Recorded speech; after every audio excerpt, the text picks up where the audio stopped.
We speak because we want to know and be known. We are creatures first and foremost of belief, lost in belief, seeking through its mechanism knowledge, meaning belief that is also true. Louise Glück's poems are sculptures of belief. They establish, question, and long for understanding of the world within the time and space of the book-length narrative. Distinguished by their novelistic effects, particularly since the publication of Ararat in 1990, her collections organize themselves around characters, or more properly, voices, held together by a set of social contexts. Invariably, through the push and pull of opposite points of view, a kind of dialectic thought emerges.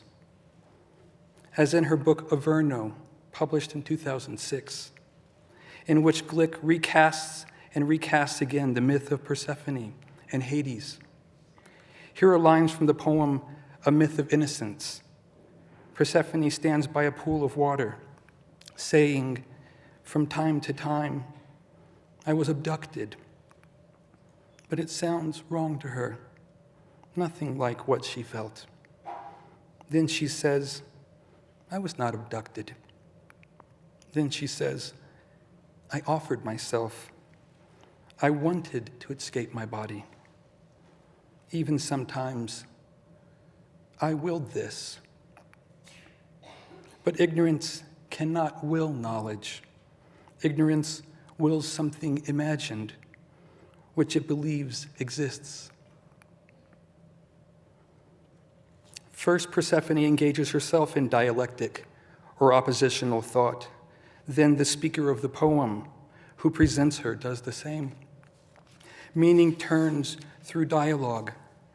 In Glück's books, within poems and between poems, one voice speaks to another, builds on another.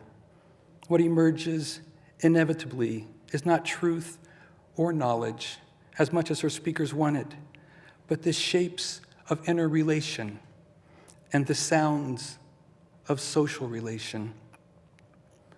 In many of her collections, the stage for these voices, these shapes, has been mythic. The Triumph of Achilles from 1986 and Ararat from 1990, for example, both use biblical and classical narratives as the place, the context, the frame on, through, and against which Glück shapes the contrapuntal utterances of her poems. Likewise, The Wild Iris from 1992 adopts the Garden of Eden. The Meadowlands from 1996, the story of Odysseus and Penelope. And Averno, as we just saw, the burnt fields of Persephone and Hades. In each book, the players address the audience and one another, their hands dirtied and their faces streaked from the tumult of the mythic ordeal. In her most recent two collections, however, Glück's work has taken on surprising new shapes. A Village Life, published 3 years after Averno, speaks from the edge of the human epic, no longer Vedic, no longer prophetic, no longer invested in the details of the heroic life. The boy and the priest, the girl and the mother, the daughter and the father, the husband and the wife. The oppositions and struggles of these lives enter and color the utterances of this collection. The book is filled with concrete lives, but they enter as examples, as if subplots in a novel whose concerns are, finally, elsewhere. The dome of the sky itself, the vast, fertile darkness of night, which becomes here a trope for the contemplative life, the life of the mind, held in dialectic struggle between amoral animal fact and human artifice. As such, A Village Life becomes, by its conclusion, a book of nocturnes. I mean nocturne here as applied to painting, the chiaroscuro of patterns of light and dark, if not the night, the darkness of the earth. If in Averno death and darkness are the impetus for critical thought, And in a village life, death and darkness become a ritual substance from which the poems emerge. Then, in Glück's most recent collection, Faithful and Virtuous Night, which won the National Book Award in 2014, death, darkness, and silence become a kind of ecstatic place outside of time, a wellspring. Here are the opening lines from the poem titled Midnight. At last the night surrounded me. I floated on it, perhaps in it, or it carried me as a river carries a boat, and at the same time it swirled above me, star-studded, but dark nonetheless. These were the moments I lived for. I felt, mysteriously lifted above the world, so that action was at last impossible, which made thought not only possible, but limitless. In this collection, shaped like a novel in the progress of its narrative, the primary speaker, a lonely male visual artist, struggles with the silence of his gift.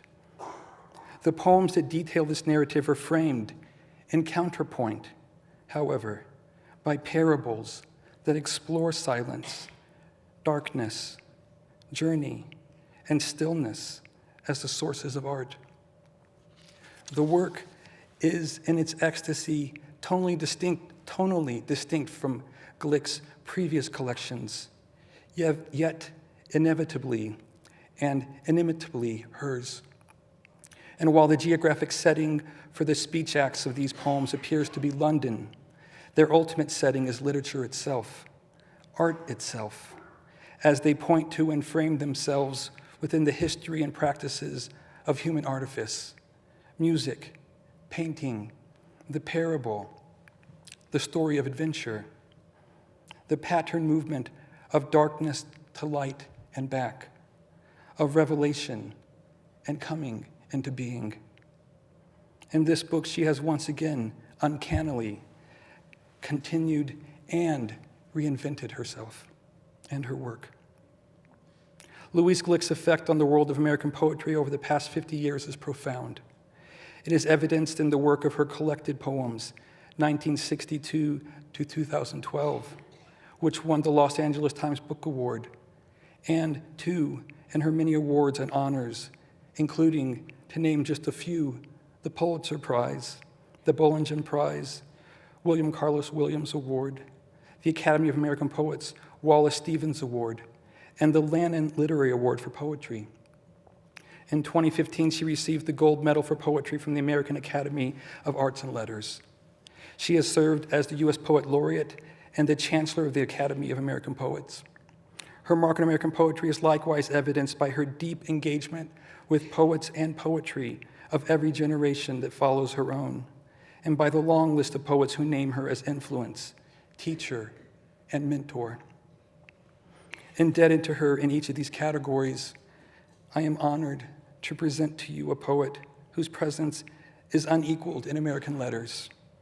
Please join me in welcoming her, Louise Glück.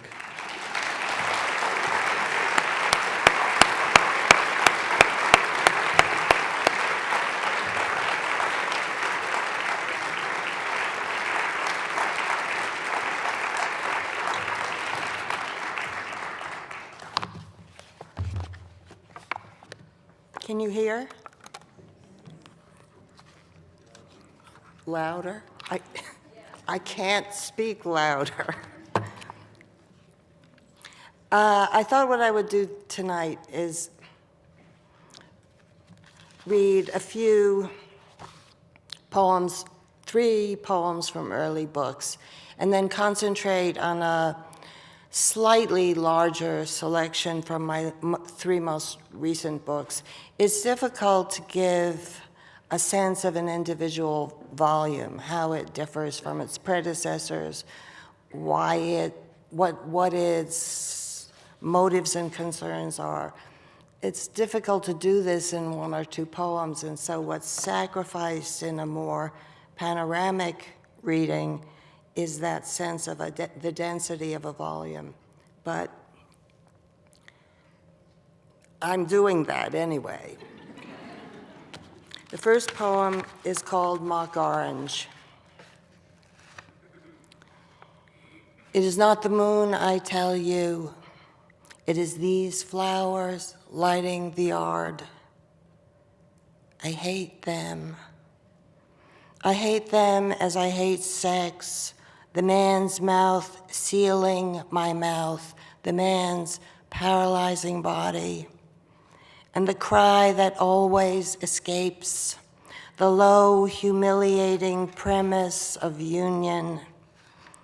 In my mind tonight, I hear the question and pursuing answer fused in one sound that mounts and then is split into the old selves, the tired antagonisms. Do you see? We were made fools of, and the scent of mock orange drifts through the window. How can I rest? How can I be content when there is still that odor in the world? Two poems from The Wild Iris, a book in which many of the poems are spoken by flowers. The Red Poppy. The great thing is not having a mind. Feelings, oh, I have those. They govern me. I have a Lord in heaven called the sun, and open for him, showing him the fire of my own heart, fire like his presence. What could such glory be if not a heart? Oh, my brothers and sisters, were you like me once, long ago, before you were human? Did you permit yourselves to open once who would never open again? Because in truth, I am speaking now the way you do. I speak because I am shattered. The Wild Iris. At the end of my suffering, there was a door. Hear me out. That which you call death, I remember. Overhead noises, branches of the pine shifting. Then nothing. The weak sun flickered over the dry surface. It is terrible to survive as consciousness buried in the dark earth. Then it was over. That which you fear, being a soul and unable to speak, ending abruptly, the stiff earth bending a little, and what I took to be birds darting in low shrubs. You who do not remember passage from the other world, I tell you I could speak again. Whatever returns from oblivion returns to find a voice. From the center of my life came a great fountain, deep blue shadows on azure seawater. Now we skip ahead many decades.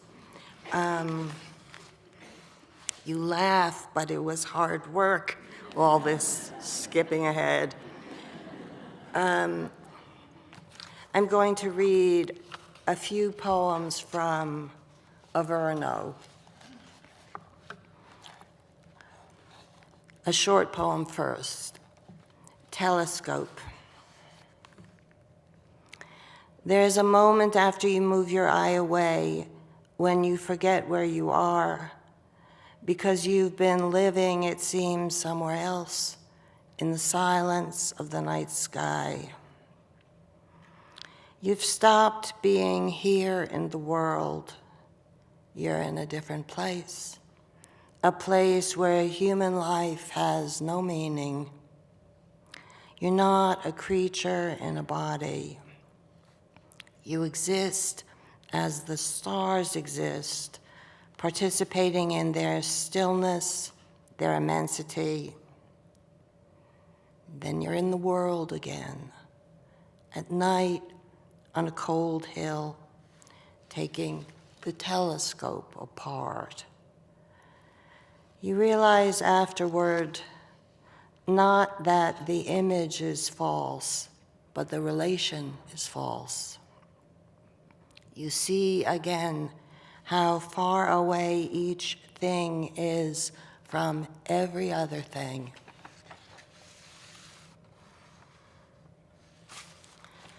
The next poem is different. Beginning in my third book, I started writing poems that were sequences, linked lyric poems, that it had been my experience up till that book that when I wrote a poem of maybe 15 lines, I felt that I had said all that could be said by me on that particular theme. And then I think this was around the time my son was born, I began to have a kind of dialogue that began where a short lyric poem would not suffice. There had to be the answering poem that said, and yet, but suppose. And this increased until I began writing book-length sequences. I am not going to read you a book-length sequence. Your lives will continue sooner than you think. You should laugh now because the rest of this is very grim. This is a poem called Landscape, and it's in 5 separate sections. Within the context of the book, there are certain motifs that would make sense to you. For example, there's a reference in the 3rd section to a burning field. This field figures in quite a few poems here in different ways. I think of this poem as a human life from the beginning to the end. But each section is spoken by a different speaker, though you will hear, you will notice that certain props recur. For example, a horse. The sections have numbers but not titles. Landscape. 1. The sun is setting behind the mountains. The earth is cooling. A stranger has tied his horse to a bare chestnut tree. The horse is quiet. He turns his head suddenly, hearing in the distance the sound of the sea. I make my bed for the night here, spreading my heaviest quilt over the damp earth. The sound of the sea. When the horse turns its head, I can hear it. On a path through the bare chestnut trees, a little dog trails its master. The little dog, didn't he used to rush ahead, straining the leash, as though to show his master what he sees there in the future, the path, call it what you will. Behind the trees at sunset, it is as though a great fire is burning between 2 mountains, so that the snow on the highest precipice seems for a moment to be burning also. Listen. At the path's end, the man is calling out. His voice has become very strange now, the voice of a person calling to what he can't see. Over and over, he calls out among the dark chestnut trees. until the animal responds faintly from a great distance, as though this thing we fear were not terrible. Twilight. The stranger has untied his horse. The sound of the sea, just memory now. 2. Time passed, turning everything to ice. Under the ice, the future stirred. If you fell into it, you died. It was a time of waiting, of suspended action. I lived in the present, which was that part of the future you could see. The past floated above my head like the sun and moon, visible but never reachable. It was a time governed by contradiction, as in, I felt nothing and I was afraid. Winter emptied the trees, filled them again with snow. Because I couldn't feel, snow fell, the lake froze over. Because I was afraid, I didn't move. My breath was white, a description of silence. Time passed, and some of it became this. And some of it simply evaporated. You could see it float above the white trees, forming particles of ice. All your life you wait for the propitious time. Then the propitious time reveals itself as action taken. I watched the past move, a line of clouds moving from left to right or right to left, depending on the wind. Some days there was no wind. The clouds seemed to stay where they were, like a painting of the sea, more still than real. Some days, the lake was a sheet of glass. Under the glass, the future made demure, inviting sounds. You had to tense yourself so as not to listen. Time passed. You got to see a piece of it. The years it took with it were years of winter. They would not be missed. Some days, there were no clouds, as though the sources of the past had vanished. The world was bleached like a negative. The light passed directly through it. Then the image faded. Above the world, there was only blue, blue everywhere. 3. In late autumn, a young girl set fire to a field of wheat. The autumn had been very dry. The field went up like tinder. Afterward, there was nothing left. You walk through it, you see nothing. There's nothing to pick up, to smell. The horses don't understand it. Where is the field, they say, the way you and I would say, where is home? No one knows how to answer them. There is nothing left. You have to hope for the farmer's sake the insurance will pay. It is like losing a year of your life. To what would you lose a year of your life? Afterward, you go back to the old place. All that remains is char, blackness, and emptiness. You think, how could I live here? But it was different then. Even last summer, the earth behaved as though nothing could go wrong with it. One match was all it took. But at the right time, it had to be the right time.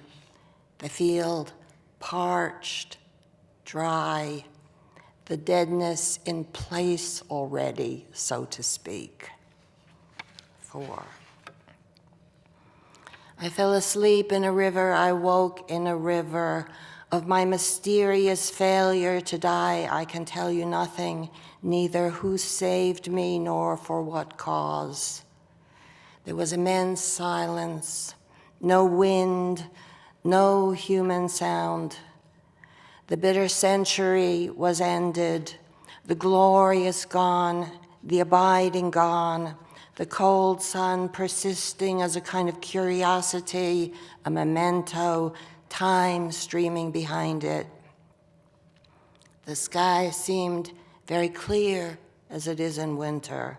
The soil dry, uncultivated, the official light calmly moving through a slot of air, dignified, complacent, dissolving hope, subordinating images of the future to signs of the future's passing.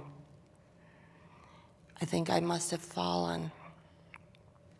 When I tried to stand, I had to force myself, being unused to physical pain. I had forgotten how harsh these conditions are. The earth not obsolete but still, the river cold, shallow. Of my sleep, I remember nothing. When I cried out, my voice soothed me unexpectedly. In the silence of consciousness, I asked myself, why did I reject my life? And I answer, Die Erde überwältigt mich. The earth defeats me. I have tried to be accurate in this description in case someone else should follow me. I can verify that when the sun sets in winter, it is incomparably beautiful, and the memory of it lasts a long time. I think this means there was no night. The night was in my head.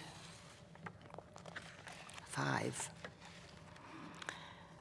After the sunset, we rode quickly in the hope of finding shelter before darkness. I could see the stars already, first in the eastern sky. We rode, therefore, away from the light and toward the sea, since I had heard of a village there. After some time, the snow began, not thickly at first, then steadily until the earth was covered with a white film. The way we traveled showed clearly when I turned my head. For a short while, it made a dark trajectory across the earth. Then the snow was thick, the path vanished. The horse was tired and hungry. He could no longer find sure footing anywhere. I told myself, I have been lost before, I have been cold before. The night has come to me exactly this way as a premonition. And I thought, if I am asked to return here, I would like to come back as a human being and my horse to remain himself. Otherwise, I would not know how to begin again.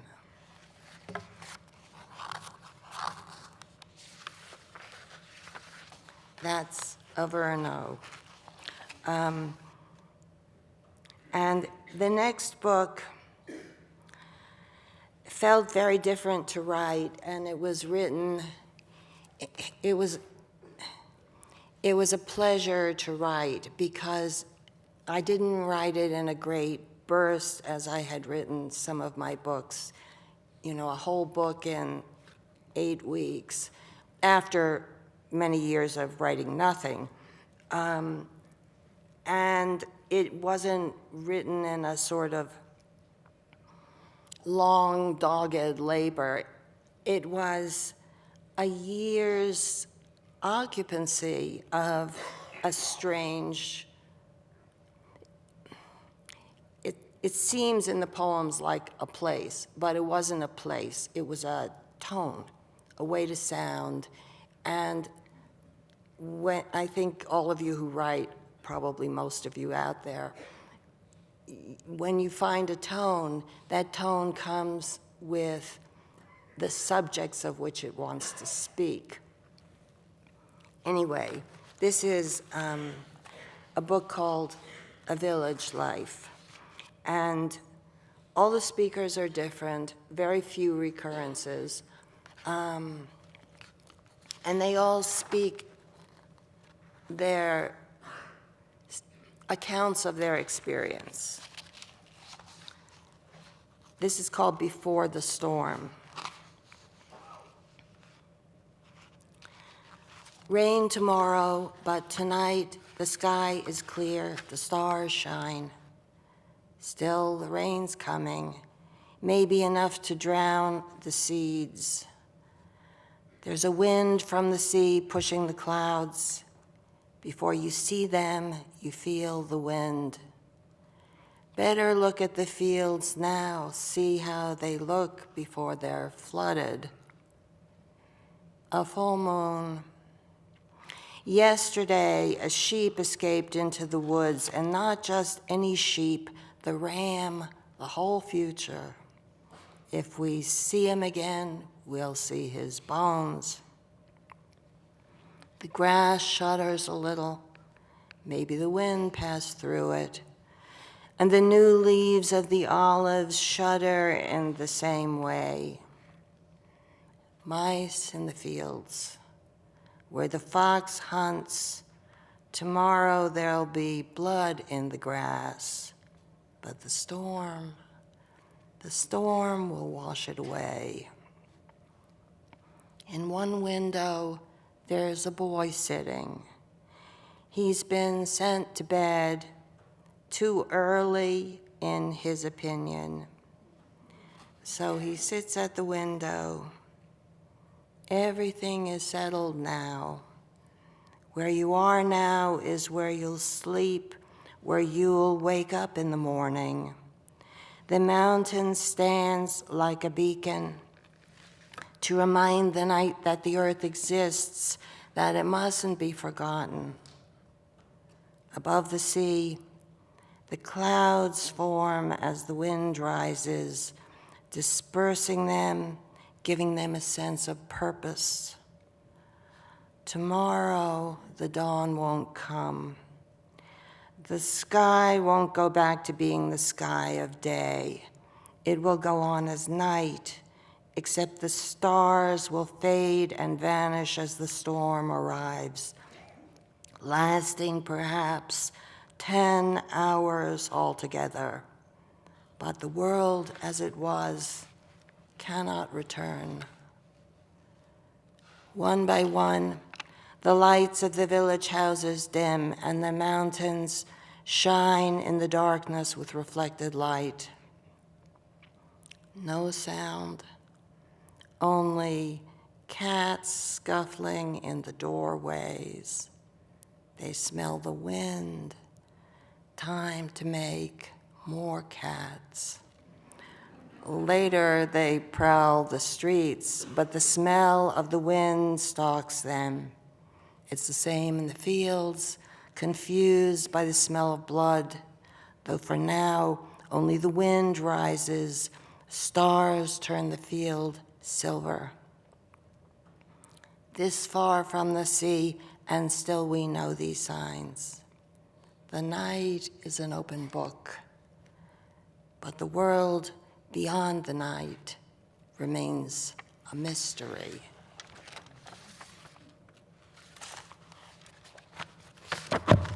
First, snow. Like a child, the earth's going to sleep, or so the story goes. But I'm not tired, it says. And the mother says, you may not be tired, but I'm tired. You can see it in her face. Everyone can. So the snow has to fall, sleep has to come. because the mother's sick to death of her life and needs silence.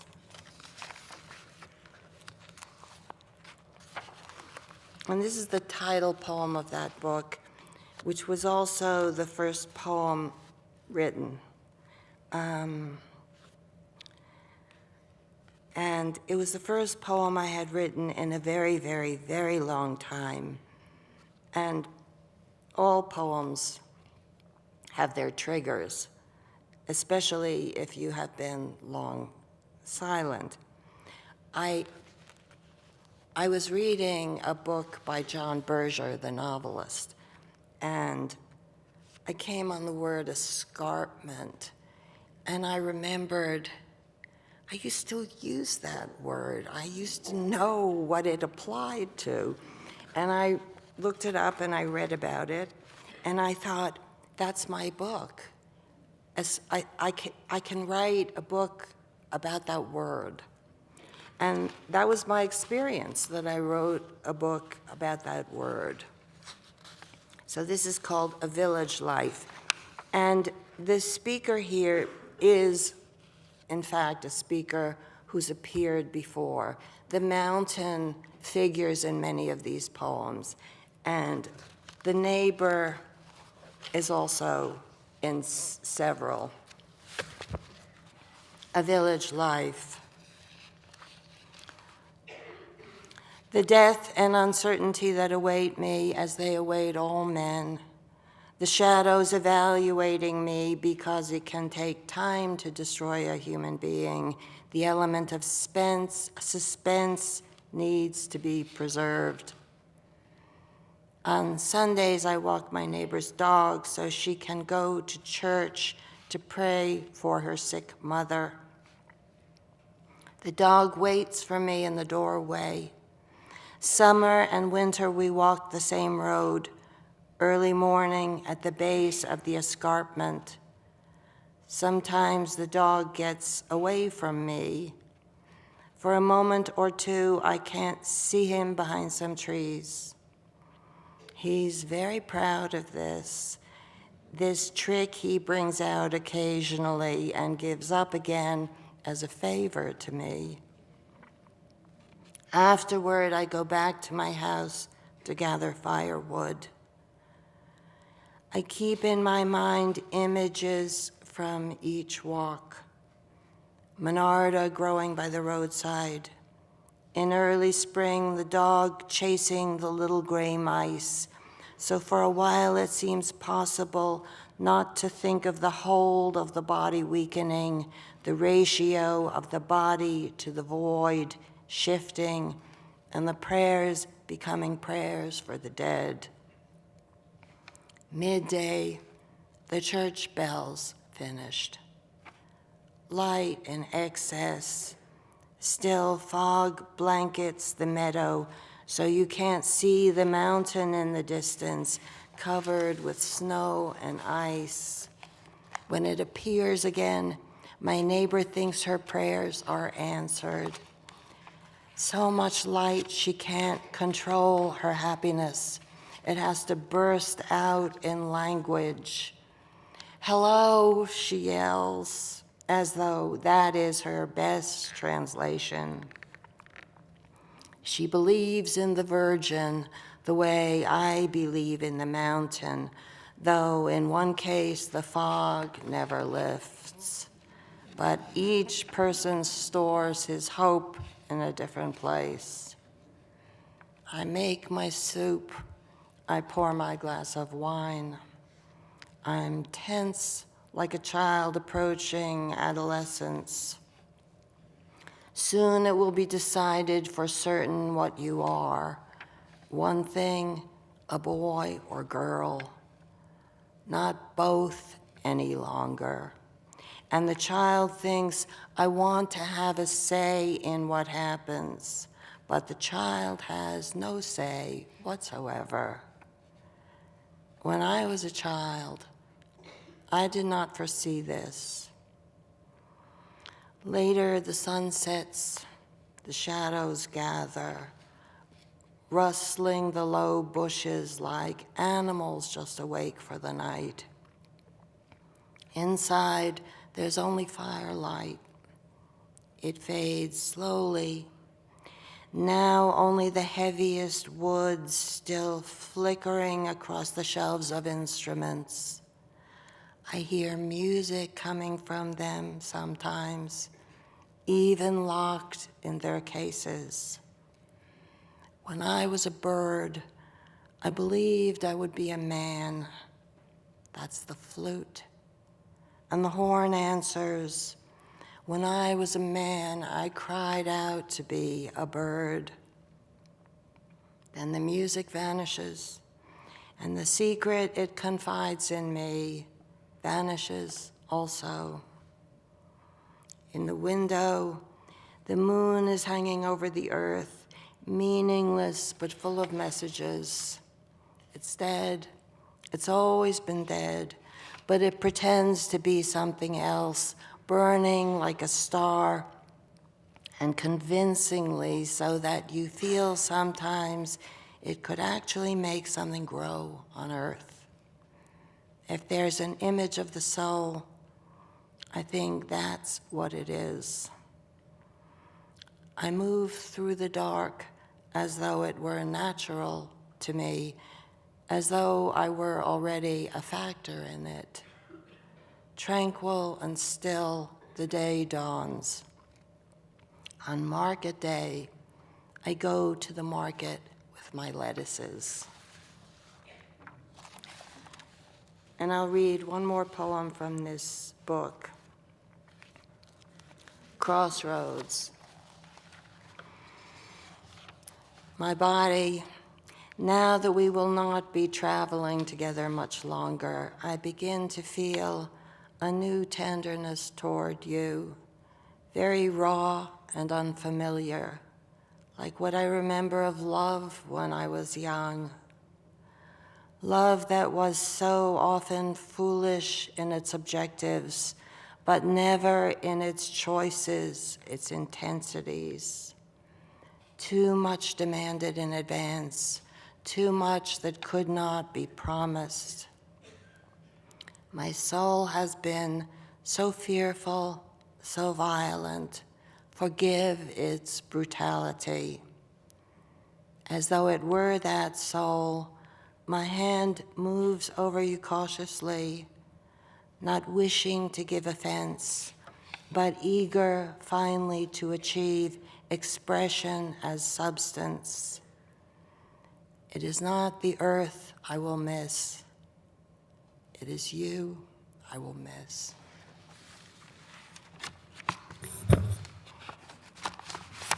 And I'll read, it's not over.